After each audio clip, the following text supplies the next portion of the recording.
श्री लक्ष्मी नारायण विष्णु भगवान नमो नमः।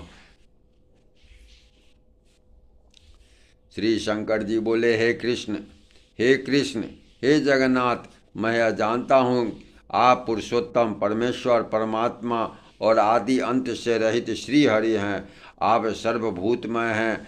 आप जो देव, तिर्यक और मनुष्य आदि योनियों में शरीर धारण करते हैं, वह आपकी स्वाधीन चेष्टा की उपलक्षिका लीला ही है। हे प्रभु, आप प्रसन्न होइए। मैंने सुबानासुर को अभयदान दिया था। हे नाथ, मैंने जो वचन दिया है उसे आप मिथ्या न करें। हे अव्यय, यह आपका अपराध ही नहीं, यह तो मेरा आश्रय पाने से ही इतना गर्वीला हो गया है। इज्जत को मैंने ही वर दिया था, इसलिए मैं ही आपसे इसके लिए क्षमा कराता हूँ। श्री पराशर जी महाराज बोले, त्रिशूल पानी भगवान उमापति किस प्रकार कहने पर श्री गोविंद ने वानासुर के प्रति क्रोध भाव त्याग दिया और प्रसन्न वदन होकर उससे कहा। श्री भगवान बोले, हे शंकर, यदि आपने इसे वर दिया है तो वह वानासुर जीवित रहे। आपके वचन का मान रखने के लिए मैं इस चक्र को रोके लेता हूँ। आपने जो अभय दिया है वह सब मैंने भी दे दिया। हे शंकर, आप अपने को मुझसे सर्वथा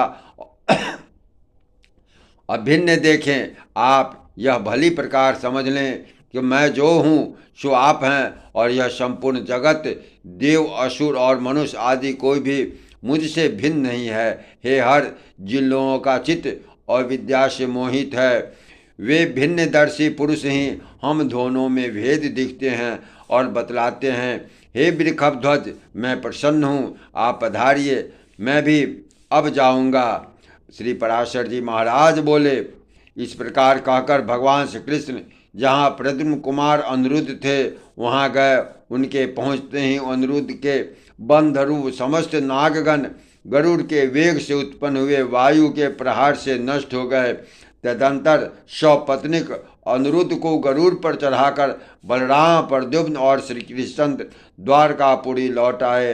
हे विप्र, वहाँ भू भार हरण की इच्छा से रहते हुए श्री जनार्दन अपने पुत्र पौत्र आदि से घिरे रहकर अपनी रानियों के साथ रमन करने लगे। प्रेम से बोलिए, श्री लक्ष्मी नारायण विष्णु भगवान की जय।